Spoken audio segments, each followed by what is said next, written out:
नमस्कार दोस्तों, स्वागत है अपने YouTube channel top trending GK में। दोस्तों, रेलवे एग्जाम 2024-25 स्पेशल, जिसमें आपका ALP, RPF, technician, NTPC, JE वगैरह सारे एग्जाम्स हैं। साइंस का अच्छा खासा वेटेज है और टीसीएस का न्यू पैटर्न एक तरीके से हैक ये है कि अपन ने किया 2023 प्लस 2024 जो टीसीएस ने एग्जाम लिए हैं, उसमें जो साइंस के क्वेश्चंस पूछे गए हैं, टोटल 1155 टीसीएस के क्वेश्चंस की ये सीरीज हैं, प्लस बुक भी आप डाउनलोड कर सकते हो। इस सीरीज में per day upon 50 questions with detailed extra fact discussion करते हैं और उन एक्स्ट्रा फैक्ट्स आप देखेंगे वाकई में, जैसे ही आपका एलपी का एग्जाम्स होगा आपको बताऊंगा कहाँ कहाँ से सवाल पूछे गए हैं, क्योंकि रिलेटेड सवाल यहाँ पर पूछे जाने की संभावना बहुत ज़्यादा है। तो ये टोटल 1155 क्वेश्चंस अपन पर डे हल करते हैं, 50 क्वेश्चंस, और बाकी पीडीएफ में ऑलरेडी ये एसएससी के टोटल 2023-24 की 473 शिफ्ट की फाइल आप हमारी वेबसाइट से डाउनलोड कर सकते हो मिनिमम फ़ी में। डिस्क्रिप्शन बॉक्स में इसका एक वीडियो डाल दूंगा कैसे आपको डाउनलोड करनी है ये फाइल, जिसमें 1155 साइंस के क्वेश्चंस हैं जो पूरी डिटेल में आपको एक्स्ट्रा फैक्ट सहित मिल जाएंगी। तो फिलहाल अपन CHSL 2023 के साइंस के क्वेश्चंस देख रहे थे। तो यहाँ पर सवाल नंबर 41 से स्टार्ट करते हैं। इससे पहले प्रीवियस वीडियो में हो चुके सवाल, वो नहीं देखा तो डिस्क्रिप्शन बॉक्स में प्लेलिस्ट की लिंक है, उसको चेकआउट कीजिएगा। तो यहाँ पर इनके साथ साथ आपको प्रैक्टिस करनी बेहद आवश्यक है। कोई भी रेलवे का एग्जाम हो, जब तक आप मॉक टेस्ट नहीं लगाएंगे, प्रीवियस ईयर के पेपर से रूबरू नहीं होंगे, आपको एग्जाम से पहले उसकी ताकत का पता नहीं चलेगा, दुश्मन का पेपर का। तो इस हेतु आपको टेक्स्ट बुक पास प्रो आज ही ज्वाइन कर लेना है, जिसमें प्रीवियस ईयर के सारे पेपर मिल जाएंगे। चाहे आप एएलपी की तैयारी करते हो, technician, RRB group D, NTPC, एक बार पास प्रो ले लिया ना, सभी एग्जाम्स के मॉक टेस्ट आपको यहाँ पर प्रीवियस ईयर के पेपर से, जितने भी ऑनलाइन एग्जाम हुए उनके पेपर, उनमें आपके चैप्टर वाइज प्रैक्टिस कर सकते हो, subject wise, topic wise full mock है। जो चाहे स्मार्ट तरीके से एनालिसिस है। इसमें चेक किया तो 2 साल का काफ़ी किफ़ायती पड़ रहा है टीटीसी के कूपन कोड से। ये आप चेक करेंगे तो 350 रुपये पर ईयर के अकॉर्डिंग, जैसे 2 साल में। अभी 2025 का भी शेड्यूल आया है, तो रेलवे के एग्जाम चलने वाले, तो इस हेतु ये आपकी डील अभी ले लीजिएगा। जो कैंडिडेट अभी तक मॉक टेस्ट नहीं लगा रहे हैं, टेक्स्ट बुक से नहीं जुड़े हैं, आज ही जुड़ जाइएगा टीटीसी के कूपन कोड के साथ में। फिलहाल सवालों का सिलसिला स्टार्ट करते हैं, एंड तक बने रहिएगा। पीडीएफ आप वेबसाइट से डाउनलोड कर सकते हो। सवाल नंबर 41, किस जर्मन रसायनज्ञ ने वसा अम्लों के लवणों के विलयनों के विद्युत अपघटन द्वारा हाइड्रोकार्बन तैयार करने की तकनीक का प्रयोग किया था? तो वसा अम्ल जो फैटी एसिड है, उनके सोडियम और पोटेशियम लवणों के जल अपघटन करके किस प्रकार हाइड्रोकार्बन का निर्माण करते थे? हरमन कॉल्बे। ये कॉल्बे ऐसे काम करते थे। कॉल्बे विद्युत अपघटन इसे कहते हैं। इसमें ये फैटी एसिड वसा अम्लों का जो सोडियम और पोटेशियम लवण है ना, उनके द्वारा हाइड्रोकार्बन विद्युत अपघटन के द्वारा करते थे। इस प्रक्रिया में एनोड पर ये मुक्त मूलक बनते और आपस में जुड़कर हाइड्रोकार्बन बना देते थे। सवाल नंबर 42, हमारे शरीर में कौन सा विटामिन सूर्य के प्रकाश की उपस्थिति में संश्लेषित होता है? विटामिन डी आपको पता है कि सूर्य के प्रकाश से मिलता नहीं है, बनता तो शरीर में ही है, लेकिन बनाने के लिए सूर्य का प्रकाश आवश्यक है। क्या? विटामिन डी, जिसकी कमी से अपनी हड्डियां कमजोर हो जाती है, रिकेट्स रोग आप इसे बोलते हो। तो ये संश्लेषण शरीर में सूर्य के प्रकाश, और सूर्य के प्रकाश में क्या होती है? यूवीबी यानी अल्ट्रावायलेट बी किरणों की सहायता से जब ये त्वचा पर पड़ती है यूवीबी किरणें, तो हमारी त्वचा सूर्य की यूवीबी किरणों के संपर्क में आती है। एक रासायनिक रिएक्शंस यहाँ पर होती है। इस रिएक्शन में 7 हाइड्रो कोलेस्ट्रॉल का कन्वर्जन होता है। त्वचा में ये एक कोलेस्ट्रॉल ऑलरेडी मौजूद रहता है, जो कोलेस्ट्रॉल का रूप है 7 हाइड्रो कोलेस्ट्रॉल। ये यूवीबी जो अल्ट्रावायलेट बी किरणें इस पर टच होती हैं, तो किस टाइप से ये केमिकल रिएक्शन से विटामिन D3, जिसे आप कोले कैल्सिफेरॉल बोलते हो, इसमें कन्वर्ट हो जाता है। और फिर पूरे शरीर में विटामिन D3 है, लीवर के माध्यम से फिल्टर होते हुए अपने हड्डियों तक पहुंच जाता है। तो यहाँ पर विटामिन डी के साथ साथ हड्डियों की मजबूती के लिए कैल्शियम और फास्फोट भी जरूरी है। तो कैल्शियम फास्फोट का अवशोषण कब होगा? जब विटामिन डी अपने शरीर में होगा। ठीक है, नेक्स्ट वाला देखते हैं अपन।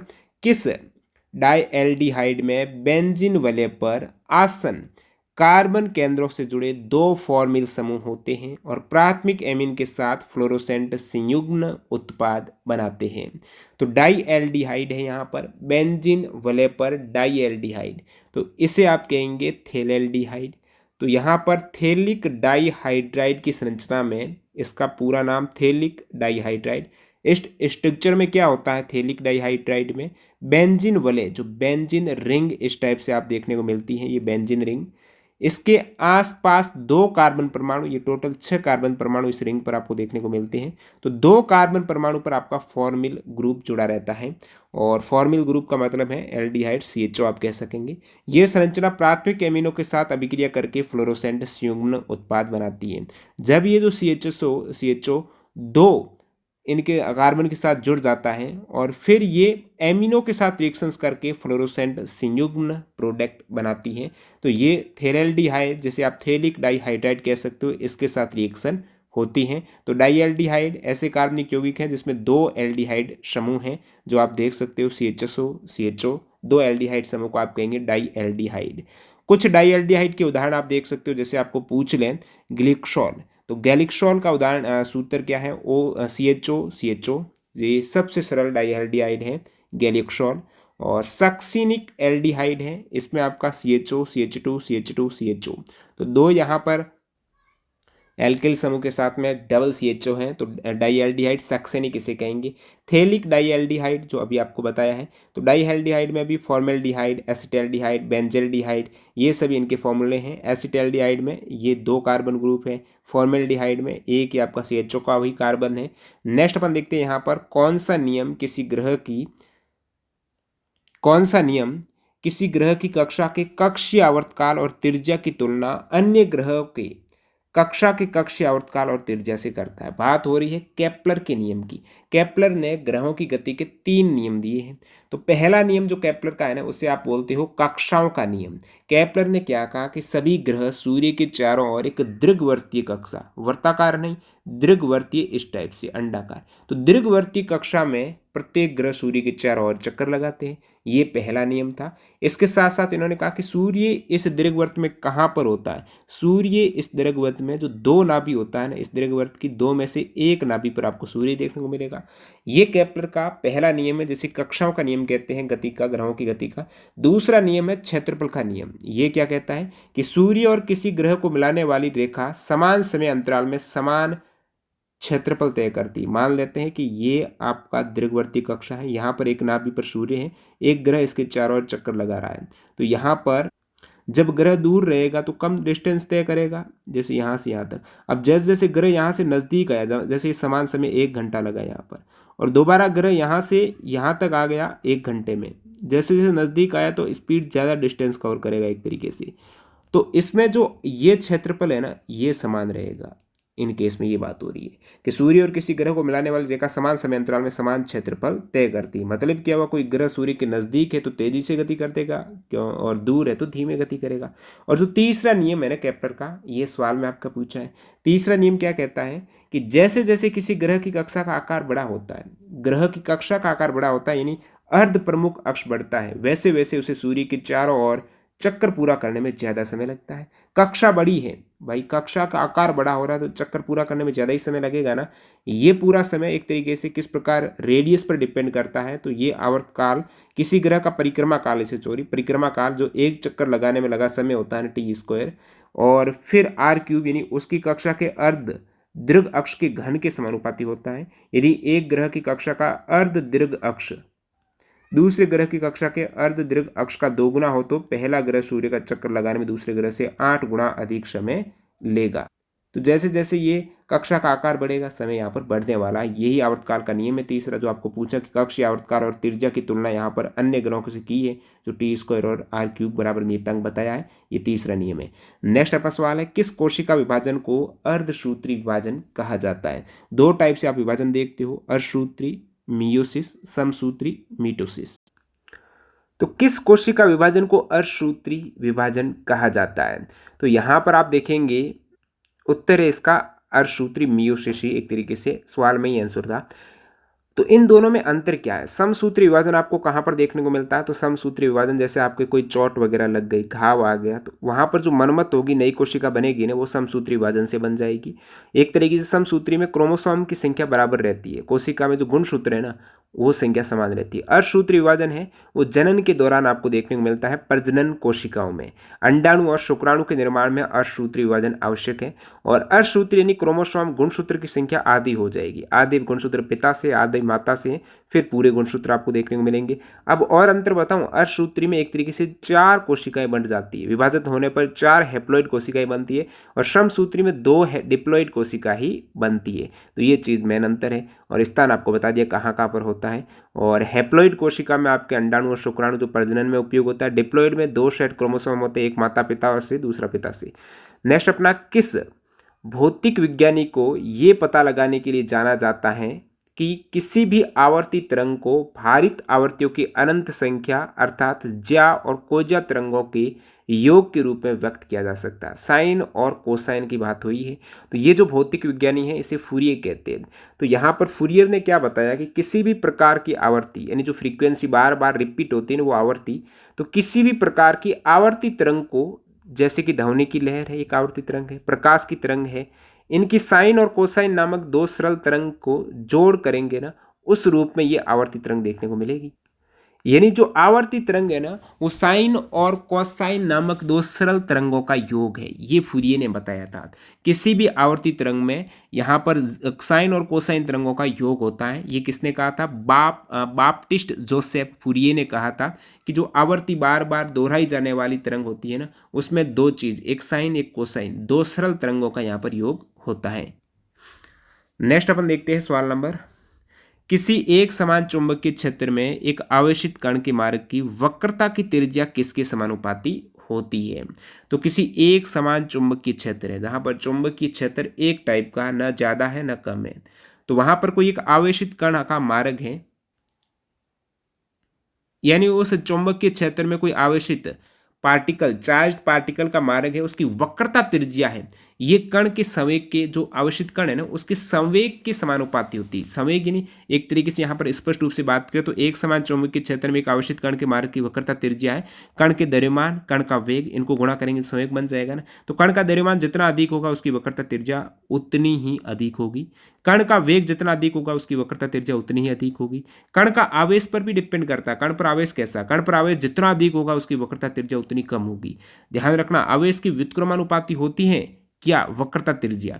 चुंबकीय क्षेत्र का परिमाण, यानी चुंबकीय क्षेत्र का परिमाण जितना अधिक होगा उसकी वक्रता त्रिज्या उतनी ही कम होगी। आवेश और चुंबकीय क्षेत्र और वक्रता त्रिज्या जो कण की है ना, मार्ग है उसकी, वो एक तरीके से रिवर्स होती है, व्युत्क्रम होती है। तो गणितीय रूप से इसे आप कहेंगे जो वक्रता त्रिज्या है ना वो mv के समानुपाती, और आवेश और चुंबकीय क्षेत्र इनके व्युत्क्रमानुपाती होती है, ये ध्यान रखना है। नेक्स्ट अपना सवाल है,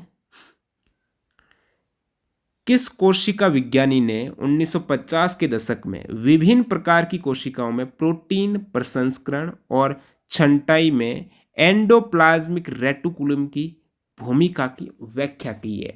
तो कौन सा कोशिका विज्ञानी है जिन्होंने 1950 में प्रोटीन प्रसंस्करण, कोशिकाओं में जो प्रोटीन प्रसंस्करण है, और एंडोप्लाज्मिक रेटिकुलम की भूमिका बताई है?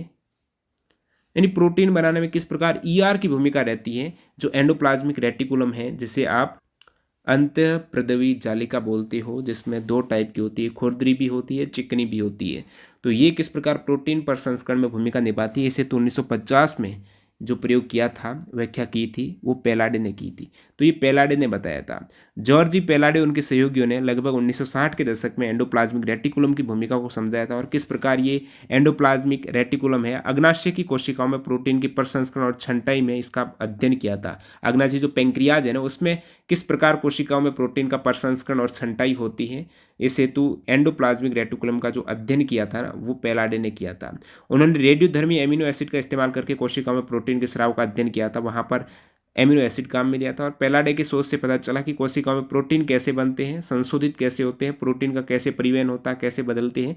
और इस काम के लिए पेलाडे को 1974 में चिकित्सा, मेडिसिन है, इसका नोबेल प्राइज 1974 में किसे दिया गया? पेलाडे को दिया गया। किस हेतु दिया गया आपको पूछ ले, आप कहेंगे प्रोटीन प्रसंस्करण और छंटाई में ईआर की भूमिका का अध्ययन करने के लिए पेलाडे को 1974 में चिकित्सा का नोबेल प्राइज दिया गया है।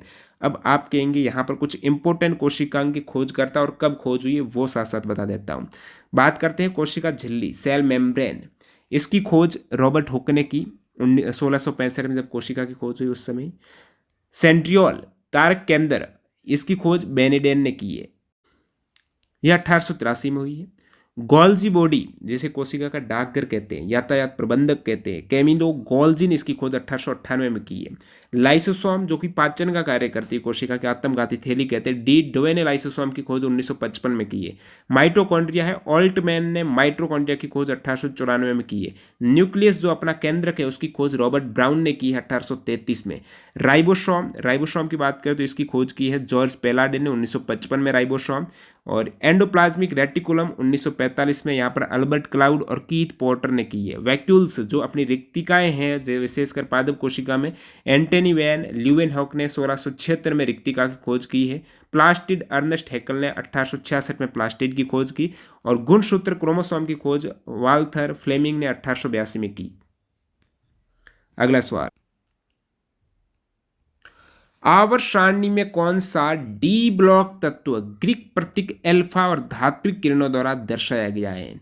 तो एल्फा प्रतीक से कौन सा डी ब्लॉक का एलिमेंट है एल्फा प्रतीक और धात्विक किरणों द्वारा दर्शाया गया है? यहाँ पर ये एक्टिनियम है। एक्टिनियम एशिया इसका सिंबल है।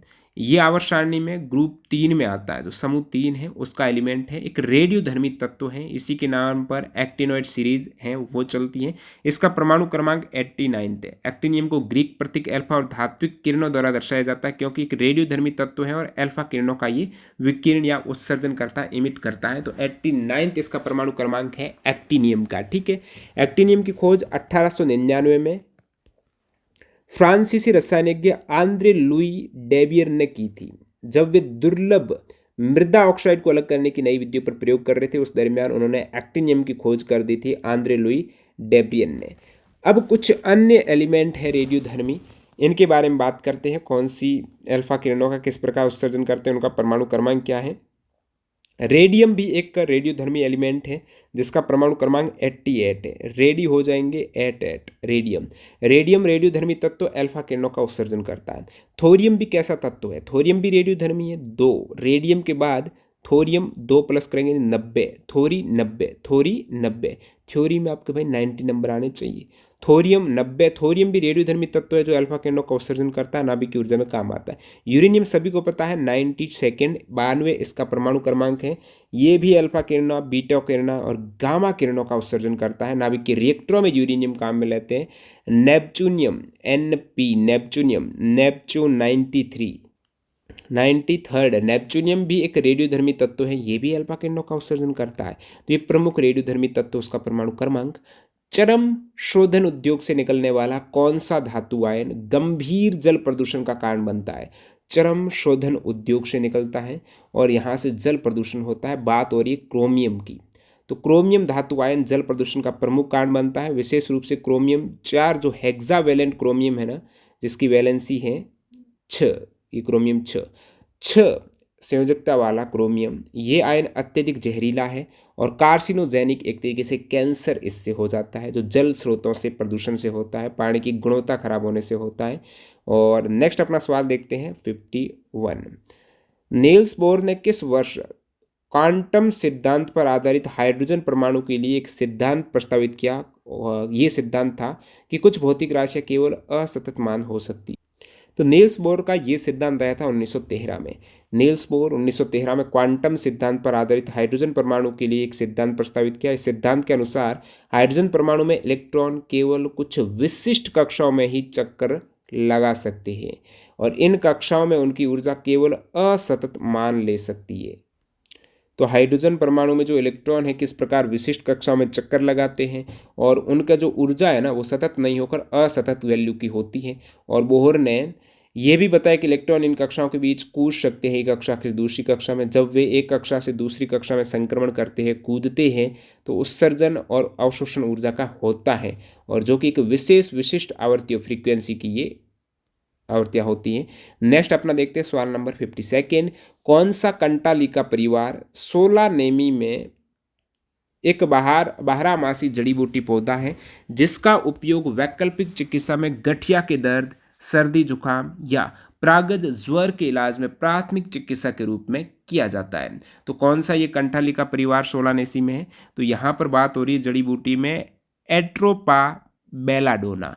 एट्रोपा बेलाडोला एक जड़ी बूटी पौधा है, सोलानेसी फैमिली में आता है। कंटालिका परिवार सोलानेसी फैमिली में आता है।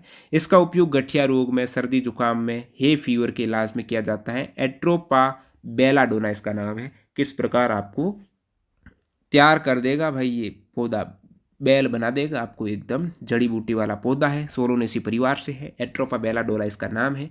इसी प्रकार कुछ और जड़ी बूटी के पौधों की बात करें अपन, यदि आयुर्वेद की तरफ चले तो अश्वगंधा है, इसका नाम आप देख सकते हो, वितानिया सोमनीफेरा।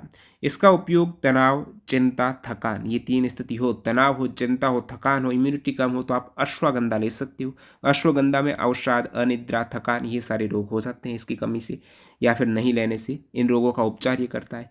तुलसी, ओशिमम सैंक्टम, श्वसन तंत्र का संक्रमण है, अस्थमा, खांसी, ब्रोंकाइटिस है, सर्दी जुकाम है, इस हेतु काफ़ी उपयोगी है तुलसी। नीम है, एजडिकटा इंडिका, तो एजाडिक्टा और इंडिका, ये नीम का वैज्ञानिक नाम है। और नीम का उपयोग त्वचा रोग है, त्वचा का इन्फेक्शन है, एक्जिमा जैसे आप दांत खाज खुजली है, तो इनके एंटी फंगल प्रॉपर्टी होती है नीम में अच्छी खासी। हल्दी, हल्दी में होता है करक्यूमिन, और करक्यूमा लौंगा इसका वैज्ञानिक नाम है। इसका उपयोग सूजन में, स्वेलिंग, गठिया, घाव भरने में, सूजन संबंधित रोग है, एंटीऑक्सीडेंट में काम आता है, फ्री रेडिकल को हटाता है। अदरक, जिंजीबर ओफिसिनिक, इसका उपयोग पाचन, मितली, सूजन कम करने में, अपच वगैरह में अदरक उपयोगी है। ब्राही, किसी का यदि मस्तिष्क कमजोर है, यादाश्त नहीं बढ़ रही है, यादाश्त भूल ज़्यादा रहे हैं, डिमेंशिया है, अल्जाइमर जैसे रोग ग्रस्त है, उसमें ब्राही है वो बहुत अच्छा काम करती है। नेक्स्ट अपना आंवला है। आंवले को वैज्ञानिक भाषा में बोला जाता है फ्लिंटस एम्ब्लिका। तो ये जो फ्लिंटस एम्ब्लिका है, आंवला को आयुर्वेद में रसायन बताया गया, इतना उपयोगी है। रोग प्रतिरोधक क्षमता, इम्यूनिटी बहुत अच्छी हो जाती है क्योंकि विटामिन सी इसमें भरपूर है। तो त्वचा रोग, बालों का झड़ना, अपच जैसी समस्याओं के लिए काफ़ी अच्छा है। गिलोय की बात करें, तिनसोपोरा कॉर्डिफोलिया, गिलोय बुखार, रोग प्रतिरोधक क्षमता बढ़ाने में उपयोगी है, बुखार के लिए गिलोय। शतावरी की बात करें तो महिलाओं में हार्मोनल असंतुलन, शारीरिक कमजोरी, प्रजनन स्वास्थ्य और प्रतिरक्षा बढ़ाने के लिए शतावरी अच्छा है। मुलेठी है, ये भी गले की खराश है, पाचन और श्वसन तंत्र के लिए अच्छा, खांसी वगैरह में काम करता है मुलेठी। नेक्स्ट अपना देखते हैं सवाल नंबर 53। किस नियम के अनुसार प्रेरित विद्युत वाहक बल का परिमाण चुंबकीय फ्लक्स में समय के साथ होने वाले परिवर्तन की दर के बराबर है? फैराडे का नियम, लेंज का नियम सभी को पता होगा। फैराडे का नियम ये बताता है कि जब किसी चालक परिपथ में से गुजरने वाला चुंबकीय फ्लक्स आप बदलते हो, कोई भी चालक परिपथ है, कोई भी वायर है, उसमें आप चुंबकीय फ्लक्स बदलते हो, कम ज़्यादा करते हो, तो उस वायर में करंट फ्लो हो जाएगी। तो परिपथ में एक विद्युत वाहक बल ईएमएफ प्रेरित हो जाता है, ईएमएफ इंड्यूस्ड हो जाता है, और ईएमएफ चुंबकीय फ्लक्स में परिवर्तन की दर के समानुपाती है। जितना ज़्यादा आप चुंबकीय फ्लक्स में, चुंबकीय क्षेत्र के मान में परिवर्तन करेंगे, उतना ही ज़्यादा ईएमएफ ज़्यादा उत्पन्न होगा। ठीक है, तो ये एक धारा प्रवाह करने का अच्छा खासा स्रोत आप गणितीय रूप में से कहेंगे। जो ईएमएफ है ना, प्रेरित विद्युत वाहक बल जो इंड्यूस्ड हुआ है ना, ये विद्युत वाहक बल, जो विद्युत वाहक बल का मतलब एक तरीके से आप कह सकते हो विभव, विभवांतर, ये विभवांतर जो उत्पन्न हुआ है ना, ये d phi upon d t इसके इक्वल होता है। फाई यानी चुंबक की फ्लक्स के और समय के, जितना कम समय उतना ज़्यादा ई बढ़ेगा, यानी ये समय का अंतर बहुत कम होना चाहिए, यानी कम समय में आपको फ्लक्स में कन्वर्जन करना है, फ्लक्स परिवर्तन करना है, चेंज करना है, तो उस हेतु आपका ईएमएफ उतना ही ज़्यादा आएगा। और यहाँ पर जो माइनस सिंबल है ना, वो लेंस के नियम को दर्शाता है, यानी प्रेरित धारा की दिशा, जो इंड्यूस्ड करंट पैदा हो रही है उसकी दिशा कैसी होगी, तो ये दिशा लेंस के नियम से चुंबकीय फ्लक्स में परिवर्तन का विरोध करती है। ऐसी डायरेक्शन होगी जो चुंबकीय फ्लक्स में परिवर्तन का विरोध करेगी। इस वजह से चुंबकीय फ्लक्स परिवर्तन हो रहा तो दिशा इस साइड हो जाएगी, इस टाइप से वो विरोध करेगी हमेशा, जिससे ये दिशा, ये चुंबकीय फ्लक्स उत्पन्न हुआ है, इंड्यूस्ड करंट उत्पन्न हुई है। नेक्स्ट अपना सवाल नंबर 54। 17वीं शताब्दी में आइजक न्यूटन ने किस दूरबीन का आविष्कार किया था जिसमें प्रकाश को एकत्रित करने के लिए एक सामान्य लेंस के स्थान पर एक अवतल दर्पण का उपयोग किया गया था, जो प्रकाश के प्रकीर्णन के कारण रंगी मिश्र उत्पन्न करती थी? तो ये आइजक न्यूटन ने जो दूरबीन का आविष्कार किया था ना, उसका नाम है परावर्ती दूरदर्शक, रिफ्लेक्टिंग टेलीस्कोप, जिसमें प्रकाश को एकत्रित करने के लिए उन्होंने लेंस के स्थान पर अवतल दर्पण काम में ले लिया था। अवतल दर्पण प्रकाश को एकत्रित करने के लिए, और आइजक न्यूटन ने दूरबीन बनाई, नाम परावर्ती दूरदर्शक रखा है। 17वीं शताब्दी में ये बात है। इससे पहले की दूरबीन थी ना, उसमें उत्तल लेंस का उपयोग किया जाता था, जो विभिन्न रंगों के प्रकाश को अलग अलग कोणों पर अपवर्तित करता था, जिसमें जो इमेज बनती थी ना वो रंगीन विकृति आ जाती थी, उसमें रंगीन कुछ गड़बड़ी आ जाती थी। न्यूटन की परावर्ती दूरबीन में दर्पण का उपयोग करने से ये समस्या समाप्त हो गई और बेटर क्वालिटी की इमेज देखने को मिली। यहाँ पर लेंथेनॉइड श्रृंखला में परमाणु संख्या 59, ये जो परमाणु संख्या 59 किसका है और इसकी विशेषता है कि नरम है, आघात वर्धनीय है, चांदी के समान पीली धातु कौन सी है। अब चांदी के समान पीली धातु कब होने लग गई, सोने के समान होता है। नेक्स्ट अपन देखते हैं यहाँ पर जो आपका आंसर है ना, ये बात हो रही है प्रेजियोडीमियम। तो प्रेजियोडीमियम ये एलिमेंट परमाणु क्रमांक 59 लेंथेनॉइड सीरीज का है। लेंथेनाइड सीरीज की शुरुआत होती है एलिमेंट नंबर 57 से और इसमें टोटल 15 एलिमेंट हैं। 71 तक ये सीरीज चलती है और यहाँ पर 57 से 71 तक सभी में आपको तत्वों का नाम बताता हूँ, इसका परमाणु क्रमांक बताता हूँ। जिस प्रकार आपको जो परमाणु क्रमांक 59 पूछा है ना प्रेजियोडीमियम, ये 59, इसी प्रकार लेंथेनम का 57, सेरियम का 58 और ये जो पीआर है इसका 59 है, एनडी का 60 है, पीएम यानी प्रोमेथियम 61 परमाणु क्रमांक, SM samarium 62, europium 63, gadolinium GD है 64, जीडी एसएस जीडी 64, अच्छा, terbium 65, dysprosium DY 66, holmium 67, holmium, erbium 68, thulium 69, ytterbium 70, lutetium 71। और ये जो लेंथेनॉइड सीरीज में विशेषकर आपको 57 से 71 तक याद रखना, लेंथेनम का किसका है ये याद रखना है। इसी प्रकार एक्टिनॉइड सीरीज 89 से 103, तो दो सीरीज हैं, एक तो आपका 57 से 71 लेंथेनाइड, एक्टिनॉइड है 89 से 103।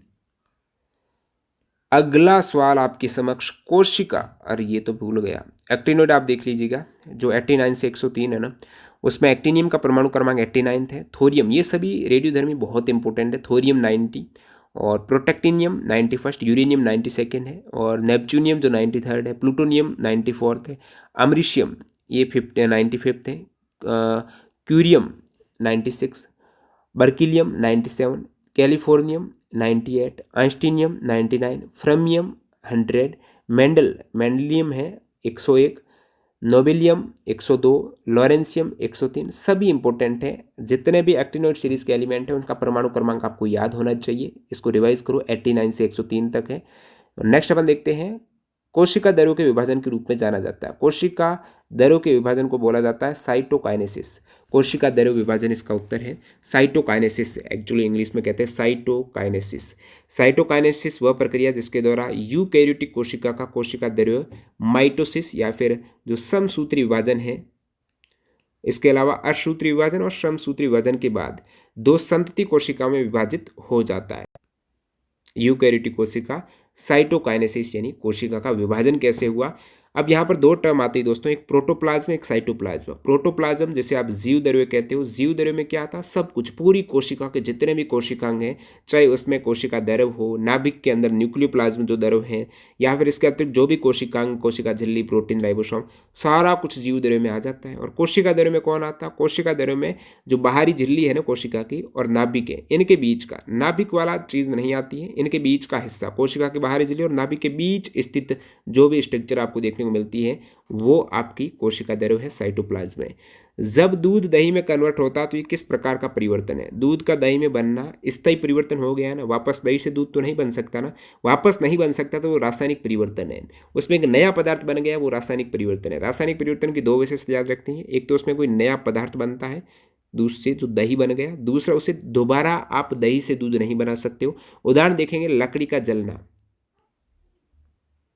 अब लकड़ी जल गई तो वापस राख वगैरह से लकड़ी थोड़ी बनेगी, लोहे पर जंग लग गई तो जंग की प्रॉपर्टी और लोहे की प्रॉपर्टी बिल्कुल अलग है। दूध से दही, फल सड़ गए तो वापस सही फल नहीं मिलेंगे, किसी चीज़ को जला देंगे, एसिड और क्षार की रिएक्शन है। बेकिंग के दौरान आटा फूल जाता, खमीर के दौरान आटा फूल जाता, फूल मुरझा जाते, बटर से घी बन जाता, ये सभी प्रक्रिया केमिकल रिएक्शन से।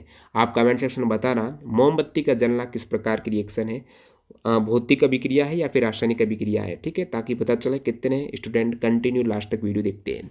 58 1851 में किसने श्यामता के अपने नियम के साथ एक सिक्स्थ, दरों के माध्यम से एक छोटे से गोले के वेग का वर्णन करते हुए यांत्रिकी की खोज की थी। बात हो रही है स्टोक्स की।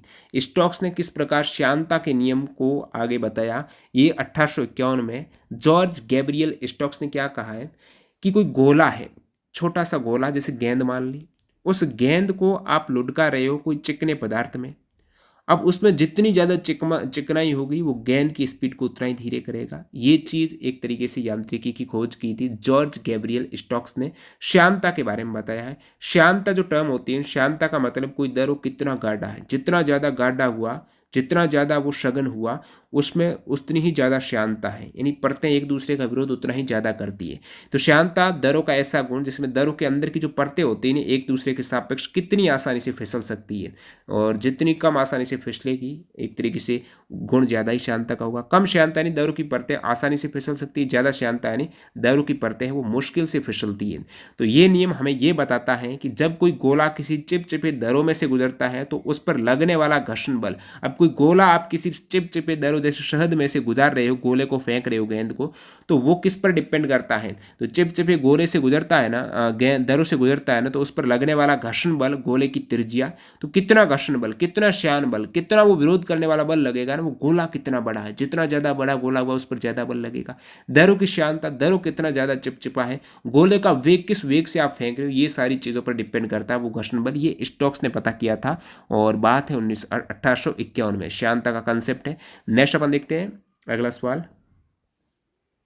लाल, बैंगनी, नीले या काले रंग के फलों, सब्जियों तथा अनाज में कौन सा प्राकृतिक जैव सक्रिय और पानी में घुलनशील फिनोलिक यौगिक उपस्थित होता है? इतने सारे कलर वाला ये है एंथोसाइनिन। काफ़ी बार एग्जाम में आता है। एंथोसाइनिन एक फ्लेवोनोइड है जो पौधों में पाए जाने वाला एक प्राकृतिक वर्णक है जिसमें बहुत सारे कलर होते हैं इस प्राकृतिक वर्णक में। और ये जो वर्णक यौगिक पीएच स्तर के आधार पर अपना रंग बदलते हैं, फिक्स कलर नहीं रहता, लाल, बैंगनी, नीला, काला कुछ भी हो सकता है एंथोसाइनिन का। अम्लीय माध्यम में ये लाल रंग के दिखाई देते हैं एंथोसाइनिन, और जब उदासीन माध्यम में बैंगनी और क्षारीय माध्यम में नीले, तीन कलर रहते हैं एंथोसाइनिन के। अम्ल में अम्ल अनील, अम्ल नीले को लाल कर देता है तो अम्ल माध्यम में लाल, और फिर क्षार में नीला है, लाल को नीला करता है, क्षार में नीला है। और बैंगनी कब होगा, जब उदासीन माध्यम होगा। अब एंथोसाइनिन काफ़ी फ्रूट आते हैं, ब्लूबेरी, स्ट्रॉबेरी, अलग अलग कलर के, ब्लैकबेरी, रास्पबेरी, चेरी, अंगूर, बैंगन, ये सभी की कलर है ना वो एंथोसाइनिन के कारण है। सब्जियों में बैंगन, शिमला मिर्च, गोभी, एंथोसाइनिन। अनाज में ब्लैक राइस, ब्लैक क्विनोना, ये सभी रंग एंथोसाइनिन के कारण। इसके अतिरिक्त कुछ और मैं वर्णक के बारे में बात करूं तो एक वर्णक आता है कैरोटीनोइड्स, जो कैरेट होती है ना अपनी, कैरोटीनोइड्स यानी गाजर। तो गाजर में वर्णक जो कैरोटीनोइड्स के कारण, आप इसके अतिरिक्त शिमला मिर्च वगैरह में भी कैरोटीनोइड्स देखते हो। बीटा कैरोटीन इसमें होता है, विटामिन ए का अच्छा स्रोत है। क्लोरोफिल, जो हरा रंग होता है वो क्लोरोफिल के कारण है, फोटोसिंथेसिस में पेड़ पौधों में काम आता है। एक आता है दोस्तों बैटलेनिन, बैटलेनिन इसका रंग होता है लाल और पीला, जो चुकंदर बीट्स वगैरह में आपको देखने को मिलता है। और एक लाइकोपिन है जो टमाटर में लाल कलर लाइकोपिन के कारण है। कैरोटीनोइड्स है, ये इसमें आता है कैप्सेंथिन, लाल रंग होता है लाल शिमला मिर्च में। अगला सवाल है अत्यधिक जो सांद्र सल्फ्यूरिक अम्ल के साथ एथेनॉल को गर्म करने से क्या उत्पन्न होता है? बहुत ज़्यादा आपका सांद्र है, कंसंट्रेट सल्फ्यूरिक एसिड के साथ एथेनॉल को गर्म करेंगे तो वहाँ पर आपको इथीन मिलेगा। जैसे ये एथेनॉल है, इसकी रिएक्शन जब मैंने H2SO4 सांद्र सल्फ्यूरिक एसिड से कराई तो मेरे को मिला C2H4, इथीन मिला, यानी CH2 डबल बॉन्ड CH2, ये आपका एथीन का हो, इथीन का हो। साथ ही साथ जल भी बनेगा। तो ये रिएक्शन आपको पूछिए। कौन सा अंगक स्वयं की प्रतियां बना सकता है, खुद की कॉपी बनाता है? सूत्रकणिका, क्योंकि सूत्रकणिका के पास खुद का क्या होता है, डीएनए होता है, खुद का होता है राइबोसोम। तो ये सूत्रकणिका, माइटोकॉन्ड्रिया और क्लोरोप्लास्ट दो ऐसे अंग हैं ना जिसका खुद का डीएनए होता है और अपने स्वयं के प्रोटीन का संश्लेषण कर सकते हैं। इसमें प्रोटीन संश्लेषण जो राइबोसोम करता है ये खुद कर सकते हैं। माइटोकॉन्ड्रिया में ये कैपेसिटी होती है, क्लोरोप्लास्ट में ये कैपेसिटी।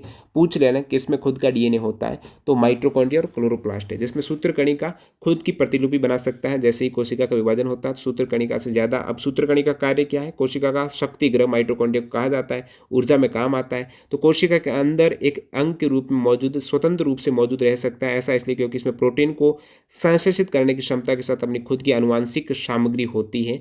तो खुद का डीएनए होता है जो अपना विभाजन के वक्त काम आता है। नेक्स्ट अपना है लुई पास्चर ने आणविक चिरायता की खोज कब की। आणविक चिरायता की खोज लुई पास्चर ने कब की। अब आप कहेंगे ये आणविक चिरायता ये क्या है, तो पहला तो ये याद रख दो कि आणविक चिरायता की खोज की है लुई पास्चर ने। अब पूछा कि खोज कब की, 1848 में की।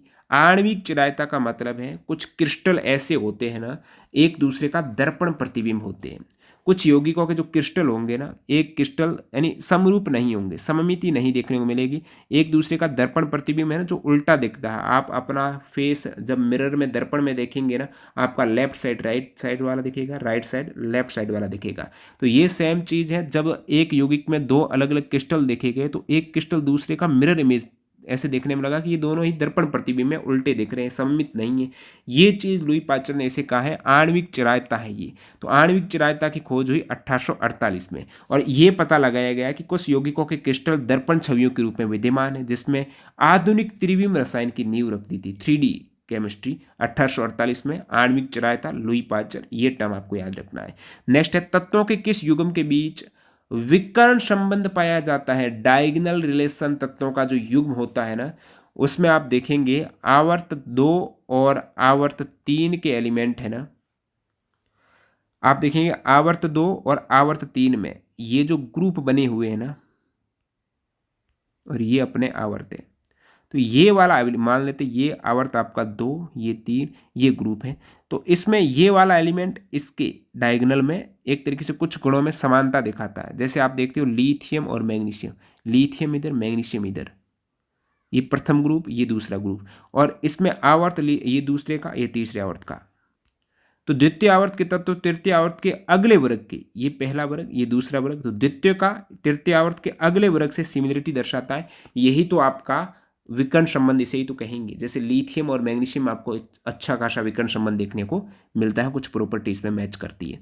आवर्त सारणी में उस 87वें तत्व का नाम क्या है जिसकी कोई ज्ञात जैविक भूमिका नहीं है, क्योंकि इसका आधा जीवनकाल बहुत कम है। जीवित भूमिका यानी जैविक भूमिका नहीं है, क्योंकि ये बहुत कम समय में एक तरीके से खत्म हो जाता है। फ्रांसियम ये एलिमेंट का नाम है, 87वां एलिमेंट है फ्रांसियम। तो फ्रांसियम का परमाणु क्रमांक यदि आपको ये याद होता ना 87 फ्रांसियम है, तो ये डिटेल देने की जरूरत ही नहीं थी।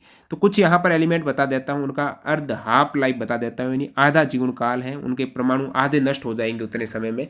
हाइड्रोजन की बात करें तो इसका कोई अर्ध जीवन काल नहीं है।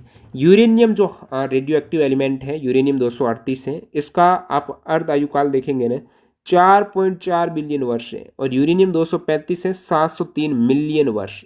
कार्बन 14 का अर्ध आयु काल जो इससे पहले एक सवाल में अपन ने डिस्कस किया था 5730 वर्ष है। पोटेशियम 40 का अर्ध आयु काल 1.2 अरब वर्ष है। एल्यूमिनियम का अर्ध आयु काल है दोस्तों 7,30,000 वर्ष है। आयोडीन का 8 दिन है, आयोडीन 131, ठीक है। कॉपर 64 का अर्ध आयु काल 12 घंटे है, कॉपर 64 का 12 घंटे, और फ्रांसियम का 22 मिनट है। कैलिफोर्नियम 252 अर्ध आयु काल है 2.645 वर्ष, 2 वर्ष 2.5 वर्ष करीब। प्लूटोनियम 239 आवर्त जो उसका लाइफ हाफ लाइफ है वो 24,100 वर्ष है। और टेक्नीशियम 99 TC 99M 6 घंटे चिकित्सा में उपयोग होता है, आवर्त काल है इसका। आर्थोक्लेश के जल अपघटन की प्रक्रिया के परिणाम स्वरूप कौन सा उत्पाद बनता है। आर्थोक्लेश ये क्या है। आर्थोक्लेश के जल अपघटन की प्रक्रिया में जो कैलोनिनाइट बनता है ना, क्या बनता है कैलोनिनाइट। तो ये जो पहली बात तो बात करें आर्थोक्लेश, तो ये फॉर्मूला है KlSi3O8, और जब इसकी रिएक्शन जल से की जाती है, जल अपघटन किया जाता है, तो यहाँ पर Al2Si2O5OH यहाँ पर जल कनेक्ट हो जाता है। किसके स्थान पर, K के स्थान पर। किसके स्थान पर, आप कहेंगे पोटेशियम है ना, उसके स्थान पर जल कनेक्ट हो गया और एक क्ले खनिज बन गया, जैसे आप कहेंगे कैयोलिनाइट, ठीक है। नेक्स्ट अपना है किस प्रकार की अगुणित एक कोशिकीय यूकैरियोट कोशिकाओं का व्यास 10 माइक्रोमीटर होता है और उनका लगभग आधा आयतन कप के आकार के क्लोरोप्लास्ट द्वारा घिरा होता है। तो किस प्रकार की ये अगुणित एक कोशिकीय यूकैरियोटिक कोशिकाएं, तो ये है दोस्तों क्लेमाइडोमोनास। ये क्लेमाइडोमोनास एक शैवाल है, एक कोशिकीय हरा शैवाल है, जिसमें एक बड़ा कप के आकार का क्लोरोप्लास्ट होता है। जो क्लेमाइडोमोनास है ना, इसमें क्लोरोप्लास्ट कितना होता है, एक कप के आकार का होता है, और ये एक कोशिकीय यूकैरियोटिक कोशिका को व्यास मात्र 10 माइक्रोमीटर होता है और आधा आयतन कप के आकार के क्लोरोप्लास्ट द्वारा इसमें घिरा रहता है। क्लोरोप्लास्ट इतना होता है इसमें। क्लेमाइडोमोनास जो एक शैवाल एल्गी है। हैलोजन की इलेक्ट्रॉन बंधुता का सही क्रम क्या है? हैलोजन इलेक्ट्रॉन बंधुता क्या होती है? पहली बात तो किसी परमाणु द्वारा एक अतिरिक्त इलेक्ट्रॉन को ग्रहण करने की, इलेक्ट्रॉन को दोस्त बंधु बना रहे हो, इलेक्ट्रॉन प्राप्त करने की। इलेक्ट्रॉन जब ग्रहण करेंगे तो यहाँ पर कोई भी परमाणु एक्स्ट्रा इलेक्ट्रॉन ग्रहण करेगा तो वो क्या करेगा? ऊर्जा मुक्त होती है। उस केस में ऊर्जा की मात्रा तब मुक्त होती है जब एक उदासीन परमाणु एक इलेक्ट्रॉन ग्रहण करता है। तो यहाँ पर ऊर्जा फ्री होती है, एनर्जी मुक्त होती है। तो ये उदासीन परमाणु इलेक्ट्रॉन ग्रहण करता है तो इलेक्ट्रॉन बंधुता है, ये इसकी कैपेसिटी है। आवर्त सारणी में किस प्रकार इसको परिवर्तन देखने को मिलता है? आवर्त में आप लेफ्ट टू राइट जाएंगे ना, उस केस में आपका क्या होगा? इलेक्ट्रॉन बंधुता का मान है वो बढ़ता है। इलेक्ट्रॉन बंधुता का मान क्यों बढ़ेगा? क्योंकि लेफ्ट टू राइट जाने पर परमाणु का आकार है ना वो घटता जाता है। यहाँ पर बड़ा था, धीरे धीरे परमाणु का आकार छोटा होता जाएगा। और आकार छोटा हुआ मतलब इलेक्ट्रॉन और नाभिक, जो प्रभावी नाभिक की आवेश आप बोलते हो ना, वो ज़्यादा पकड़ हो गई नाभिक और इलेक्ट्रॉन की। परिणाम स्वरूप नाभिक नए इलेक्ट्रॉन को अधिक दृढ़ता से आकर्षित करता है, क्योंकि वहाँ पर थोड़ा चार्ज ज़्यादा एक्टिव है। तो नया जो इलेक्ट्रॉन आएगा वो दृढ़ता से आकर्षित होगा, तो इलेक्ट्रॉन बंधुता दोस्ती बढ़ेगी कि नहीं बढ़ेगी? इसी प्रकार वर्ग में, ग्रुप में आप ऊपर से नीचे जाएंगे तो यहाँ पर ग्रुप में ऊपर से नीचे जाने पर परमाणु का आकार क्या है? बढ़ता जाता है। अब परमाणु का आकार बढ़ेगा तो बाह्यतम कोश का इलेक्ट्रॉन और नाभिक के मध्य डिस्टेंस बढ़ेगी, तो नया इलेक्ट्रॉन इतना तेजी से अट्रैक्ट हो पाएगा? नहीं होगा। तो इतनी दोस्ती नहीं होगी, तो इलेक्ट्रॉन बंधुता घट गई ना, वहाँ पर दोस्ती घट गई, तो इलेक्ट्रॉन बंधुता कम हो गई। तो ये सेम चीज़ आपको पूछा है। और जैसे आप जाते हो हैलोजन ग्रुप में, ऊपर से नीचे जाने पर इलेक्ट्रॉन बंधुता घटती है मैंने कहा, तो उस केस में आपकी इलेक्ट्रॉन बंधुता सबसे कम होनी चाहिए, या फिर घटती है तो सबसे अधिक फ्लोरीन की होनी चाहिए ज़्यादा, क्योंकि फ्लोरीन, क्लोरीन, ब्रोमीन। लेकिन यहाँ पर एक अपवाद है कि क्लोरीन की ज़्यादा होती है फ्लोरीन से। तो फ्लोरीन में सबसे अधिक आपको बता दूं विद्युत ऋणात्मकता, इलेक्ट्रॉन नेगेटिविटी तो ज़्यादा होती है फ्लोरीन की क्लोरीन से, लेकिन क्लोरीन में अधिक इलेक्ट्रॉन बंधुता होती है। कारण है कि ये फ्लोरीन के कसकर भरे हुए 2p उपकोष में काफ़ी प्रतिकर्षण के कारण है इलेक्ट्रॉन बंधुता उतनी नहीं रह पाती है। सो क्लोरीन की ज़्यादा होती है इलेक्ट्रॉन बंधुता। फिर सही सेट है, क्लोरीन फ्लोरीन को उल्टा कर दो, फिर ब्रोमीन आयोडीन की सबसे कम होती है इलेक्ट्रॉन बंधुता। नेक्स्ट अपना है निद्रा रोग, एक रोगवाहक सूक्ष्म जीवों द्वारा जनित रोग है जो किस सूक्ष्म परजीवी प्रजातियों के संक्रमण के कारण होता है? निद्रा रोग, स्लीपिंग सिकनेस। तो स्लीपिंग सिकनेस है ये दोस्तों ट्रिपेनोसोमियासिस। तो ट्रिपेनोसोमा जो इसे कहेंगे, इस बीमारी को, निद्रा रोग को अफ्रीकी ट्रिपेनोसोमियासिस कहा जाता है। एक परजीवी जनित प्रोटोजोआ के कारण होने वाला रोग है। और ट्रिप्नोसोमा नामक प्रोटोजोआ प्रजातियों के संक्रमण के कारण होता है। इस रोग के प्रमुख कारण दो प्रकार के ट्रिप्नोसोमा परजीवी है। दो परजीवी यहाँ पर देखने को मिलते हैं। तो निद्रा रोग में ट्रिप्नोसोमा परजीवी होता है, उसमें एक तो आपका ट्रिप्नोसोमा जो बुर्सई आपको दे रखा है ये परजीवी है, और एक है ट्रिप्नोसोमा बुर्सई, एक आपके बुर्सई में गैम्बियंस और एक है रोडसियंस। तो ये दो प्रकार के परजीवी आपको कहते हैं ट्रिप्नोसोमा परजीवी। इसको एक जगह से दूसरी जगह कौन लेकर जाता है? इसका रोगवाहक कौन है? रोगवाहक मुख्य रूप से एक सीसी मक्खी आती है, तो सीसी मक्खी इसका रोगवाहक है। नेक्स्ट है एक क्षण चुंबक के अंदर चुंबकीय बल रेखाओं का संबंध कैसे होता है? कौन सा दावा सही है? क्षण चुंबक, ये आपका बार मैग्नेट, ये नॉर्थ पोल, ये साउथ पोल। तो चुंबकीय क्षेत्र रेखा है ना, ये बाहर से तो उत्तर से निकलती है और दक्षिण ध्रुव में प्रवेश करती है, लेकिन अंदर वापस आएगी ना दक्षिण से उत्तर की साइड आ जाएगी। तो ये चुंबक के साउथ ध्रुव से एन ध्रुव की तरह अंदर की साइड आपको पूछा है ना, अंदर चुंबकीय क्षेत्र कैसा है। बाकी चुंबकीय क्षेत्र रेखाएं कभी ऐसे काटेगी नहीं, चुंबकीय क्षेत्र रेखाएं ऐसे पैरेलल में चलेगी, ठीक है। बल रेखाएं ऐसे पैरेलल में चलेगी, कभी काटेगी नहीं, काटेगी तो इसकी दो डायरेक्शन हो जाती है। और ध्रुवों पर चुंबकीय क्षेत्र ज़्यादा प्रबल होता है, और बाकी चुंबकीय बल रेखा हवा की तुलना में लोहे से अधिक आसानी से गुजर सकती है। मरकरी क्लोराइड का लोकप्रिय नाम क्या है? मरकरी क्लोराइड यानी मरकरी आपका Hg, तो Hg2Cl2 जो इसका रासायनिक नाम है HgCl कह सकते हो, कैलोमेल। मरकरी क्लोराइड का लोकप्रिय नाम है कैलोमेल। इसका उपयोग प्रयोगशाला अभिक्रमक के रूप में और सूक्ष्म शुष्क बैटरियों में विध्रुवक के रूप में होता है। तो मरकरी क्लोराइड का लोकप्रिय नाम ध्यान रखना कैलोमेल। अब कैलोमेल से मिलता जुलता एक नाम आता है कैलामाइल है, ये अलग है। कैलामाइल जैसे कि ये एक क्षार का काम करता है, काफ़ी बार आप देखते हो जैसे आपको चींटी के डंक में फॉर्मिक एसिड होता है ना, उसको उदासीन करने के लिए, अम्ल को उदासीन करने के लिए क्षार के रूप में कहते हैं कैलामाइन लगा लो। त्वचा में अच्छा काम करता है, ठीक है। तो त्वचा में कैलामाइन का, जिसमें होता क्या कैलामाइन में जिंक ऑक्साइड होता है जो क्षार की भूमिका निभाता है, जिसमें इसके साथ फेरिक ऑक्साइड भी हो जाता है। और बाकी कैलोमेल है ना, ये आपका HgCl है, ये आपका मरकरी क्लोराइड है और इसमें शुष्क बैटरियों में उपयोग होता है, बाकी रासायनिक अभिक्रमक में इसका उपयोग होता है। गैलियम से अपमिश्रित सिलिकॉन बनाती है। गैलियम से अपमिश्रित, आप कहेंगे अपमिश्रित क्या होता है? अपमिश्रण जब हम किसी शुद्ध अर्धचालक, जैसे सिलिकॉन अपना एकदम प्योर अर्धचालक है, सेमीकंडक्टर है, इसमें यदि अपन अशुद्धि मिला देंगे, कुछ अशुद्धि अर्धचालक में सेमीकंडक्टर में मिला देंगे ना, तो उसे अपमिश्रण कहेंगे। ये अशुद्धि है, चालकता को प्रभावित करती है, बढ़ा सकती है, घटा सकती है। तो गैलियम में पी प्रकार का जब अर्धचालक एक तरीके से सिलिकॉन, गैलियम और सिलिकॉन आपस में अपमिश्रित होते हैं तो वहां पर पी प्रकार का अर्धचालक बनता है। ये कैसे बनता है आपको बताता हूं।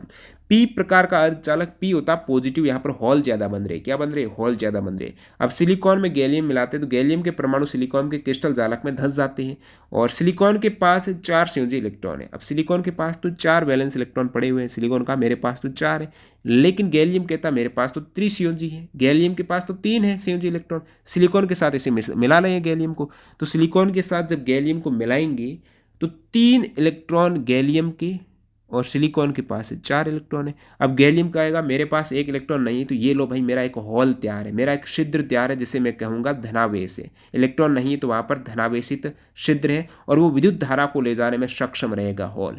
तो यहाँ पर एक पॉजिटिव हॉल बन गया, इसे पी टाइप का अर्धचालक कहेगा और उस पॉजिटिव हॉल से अब विद्युत धारा ले जाने का वो काम करेगा। तो ये पी प्रकार का अर्धचालक कब बनेगा? जब आपने सिलिकॉन में गैलियम मिक्स किया, जब सिलिकॉन चतुर संयोजी है उसमें एक कम संयोजी वाला मिक्स किया तो पी टाइप का। अब आपका सिलिकॉन 4 संयोजी इलेक्ट्रॉन है, इसके साथ 5 संयोजी वाला मिक्स करूं तो एक इलेक्ट्रॉन अतिरिक्त हो जाए ना मेरे पास, 4 और 4 ये हो जाएंगे 8, लेकिन एक इलेक्ट्रॉन बच गया। तो उस बचे हुए इलेक्ट्रॉन के कारण नेगेटिविटी या फिर एन टाइप का मेरे को एक अर्धचालक मिल जाएगा। जो कुछ एन टाइप का उदाहरण बता देता हूँ। एन टाइप में आपके सिलिकॉन में यदि फास्फोरस मिला दिया, फास्फोरस में 5 संयोजी इलेक्ट्रॉन होते हैं आपको पता है। इसके अतिरिक्त जर्मेनियम में यदि आर्सेनिक मिला दिया, आर्सेनिक भी 5 संयोजी है और जर्मेनियम जब चतुर संयोजी मिलाएंगे तो एक एक्स्ट्रा इलेक्ट्रॉन हो जाएगा। सिलिकॉन में एंटीमनी मिला दिया, एंटीमनी भी 5 संयोजी है। तो जब 5 संयोजी इलेक्ट्रॉनों को चतुर संयोजी में मिलाएंगे तो एन टाइप की अशुद्धि यहाँ पर एन टाइप का अर्धचालक आपको देखने को मिलेगा। कपूर को गर्म करने पर कौन सा परिवर्तन होगा? कपूर को गर्म करने पर वो ठोस से सीधा गैस में बदल जाएगा। कपूर है, नौशादर है या फिर ठोस CO2 है, ये सभी क्या करते हैं? गर्म करने पर ठोस से गैस में कन्वर्ट हो जाते हैं। द्रव अवस्था यहाँ पर गायब हो जाती है। इन्हें ऊर्ध्वपातज पदार्थ कहते हैं, ऊर्ध्वपातन सब्लिमिनेशन, ये नाम आपने सुना होगा। अगला सवाल नंबर 73। बोरियम की परमाणु संख्या क्या है जिसका नाम क्वांटम सिद्धांत के संस्थापकों में से एक भौतिक विज्ञानी नील्स बोर के नाम पर रखा गया? क्वांटम सिद्धांत और नील्स बोर का संबंध आपको पता है और उसके सम्मान में नील्स बोर के नाम पर एक एलिमेंट का नाम रखा गया है बोरियम। इसका परमाणु क्रमांक क्या है? तत्व का नाम बोरियम, परमाणु क्रमांक 107। तो आप कहेंगे इसी प्रकार हमको तो ऐसे इंपॉर्टेंट तत्व बता दो आगामी एग्जाम्स के लिए जिनके नाम किसी वैज्ञानिक के नाम पर रखे गए हैं। तो आपके समक्ष सारी लिस्ट पेश है, देखिएगा। बोरियम 107, ध्यान रखना नील्स बोर हैं, बोर ने 7 काम किया है। तो यहाँ पर क्यूरियम, अब मैरी और पियरे क्यूरी का नाम आपने सुना होगा, क्यूरियम 96। क्यूरियम का परमाणु क्रमांक क्या है? 96 है। आप कहेंगे ये कैसे याद रखें सर क्यूरियम 96? अब क्यूरियम में क्या होता है? क्यू होता है, तो क्यू 9 ऐसा 6 ऐसा, दोनों उल्टा क्यू होगा ना, ये आपका सही क्यू और फिर आपका इस प्रकार उल्टा क्यू मैं मान लेता हूँ बी के टाइप में। तो 96 ये क्यू क्यू बना रहे हैं दोनों ही, तो क्यूरियम में 96 आप याद रख देंगे, ठीक है। इसी प्रकार आइंस्टीनियम, आइंस्टीन है भाई, बिल्कुल आइंस्टीन का माइंड था, बहुत तेज माइंड था। 99% वैसे दावे के साथ, एक तरीके से उनका 100% तो हर कोई नहीं होता आपको आदर्श, लेकिन 99% तो हो सकता है, मार्क्स आ सकते हैं। तो आइंस्टीनियम था 99 अल्बर्ट आइंस्टीन के नाम पर, और क्यूरियम 96, ये दो याद हो गए। फर्मियम, अब फर्मियम 100 फर्मी, जो चीज़ कन्फर्म हो जाती है यानी 100%, 100%, ये तो कन्फर्म है। कन्फर्म में आपके 100%, फर्म हो गया, कन्फर्म हो गया, तो वहाँ पर परमाणु क्रमांक है 100। फ्रमियम 100 है, एनरिको फर्मी के नाम पर है। मेंडेलिवियम, ऊपर आपने एक सवाल देखा टीसीएस ने मेंडेलिवियम से पूछा है, तो मेंडेलिवियम है ना, परमाणु क्रमांक 101 है मेंडेलिवियम। अब आपको मेडल लाना है, तो मेडल लाना है तो 100% मेहनत तो हर कोई करेगा। आपको एक ज़्यादा करनी पड़ेगी, तभी आपका एक मेडल आ पाएगा। 101% मेहनत की है मेंडेलीवियम। तो मेंडेलीवियम 101 परमाणु क्रमांक है दिमित्री मेंडलीव के नाम पर। और मेडल तो आप कहीं पर भी ला सकते हो, कोई खेल वगैरह में। मेडल में भी नोबल लाना है तो एक और ज़्यादा मेहनत करनी है। 102 पर आपको 102% मेहनत करनी पड़ेगी। अल्फ्रेड नोबल के नाम पर नोबेलियम एलिमेंट 102, मेंडेलिवियम 101, कन्फर्म 100 पर हुआ। आइंस्टीन 99 की IQ, क्यूरियम क्यूरी 96 है। ये सभी एलिमेंट इंपॉर्टेंट हैं। इसी प्रकार लॉरेंसियम लॉरेंसियम 103, रदरफोर्डियम 104, सिबोर्गियम 106। आप कमेंट सेक्शन में बताना कोई इसके अतिरिक्त ट्रिक हो इंपॉर्टेंट, जैसे डाम स्टेडियम। तो डाम स्टेडियम 110 मीटर का छक्का लगाया स्टेडियम में, ठीक है। कॉर्पनीशियम कॉर्पनीशियम 112, रोंटेजेनियम 111, लिवरमोरियम 116, लिवरमोरियम 116। इसके अतिरिक्त गैलियम भी नाम पर रखा हुआ है, 31 इसका एलिमेंट है। सामिरियम 62 है, गैडोलिनियम 64, मॉस्कोवियम 115, टेनिसिन 117, ऑग्नेसोन ध्यान रखना 118 को ऑग्नेसोन परमाणु क्रमांक ऑग्नेसोन 118 यूरी ऑग्नेसोन के नाम पर। एक तत्व IUPAC नाम यूनिलेनियम है, यूनिलेनियम। उस तत्व का प्रतीक क्या है? UN का मतलब एक, निल यानी जीरो, और फिर एनियम का मतलब भी एक है, तो 101, तो ये UNE। तो यहाँ पर UNE इनसे मिला है नाम, ये यूनिलेनियम, UNE इसका हो गया। ये अस्थायी नाम है। जब वैज्ञानिकों के नाम पर एलिमेंट ज्ञात हो गया, किस नाम पर रखे, कौन से वैज्ञानिक को सम्मान दे, नाम नहीं रखा गया तो इस टाइप से अस्थायी नाम दिए जाते हैं। तो अस्थायी नाम में जो मेंडल आपने प्राप्त किया ना 101वां एलिमेंट, उसका नाम है ये। एक्चुअली 101वां एलिमेंट वर्तमान में इसका नाम है मेंडेलीवियम।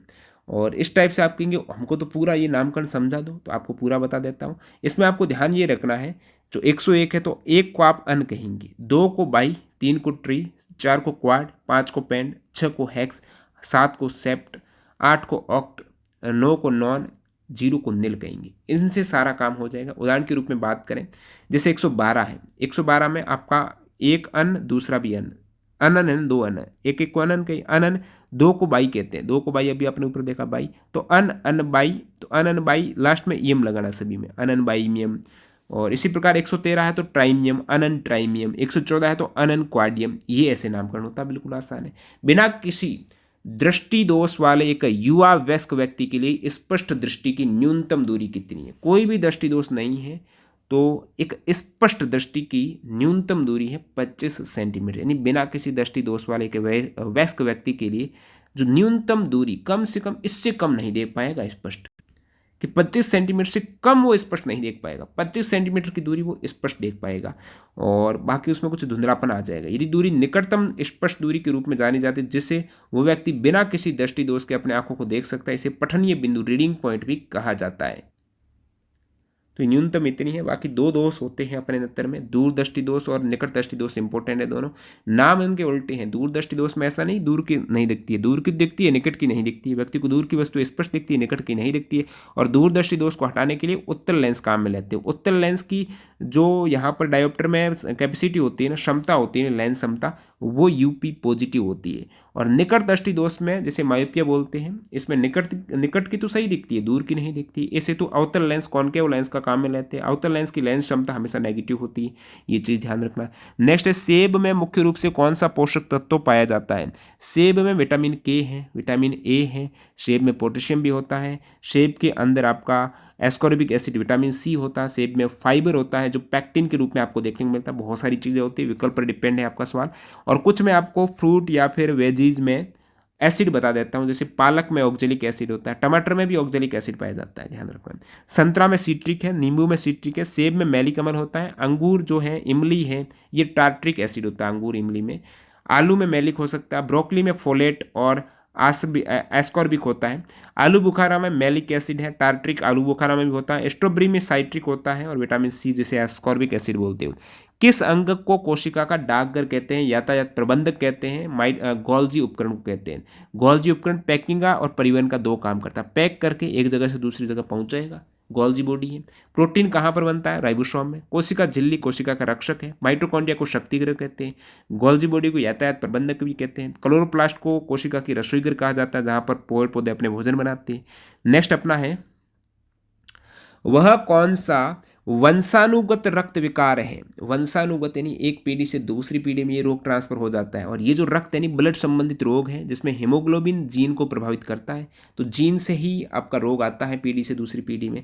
और यहाँ पर हीमोग्लोबिन में अप्रभावी रक्ताणु उत्पत्ति होती है। थैलेसीमिया रोग की बात हो रही है। थैलेसीमिया एक असामान्य रक्त विकार नहीं, वंशानुगत रक्त विकार है जो हीमोग्लोबिन जीन को प्रभावित करता है, जिसके कारण हीमोग्लोबिन का उत्पादन सामान्य से कम या अपर्याप्त होता है। इसके परिणाम स्वरूप रक्ताणु आरबीसी कमजोर और अव्यवस्थित बनते हैं। आरबीसी कम बनेगी, एनीमिया रोग हो जाएगा, रक्त अल्पता है, थैलेसीमिया है, वंशानुगत डिजीज है।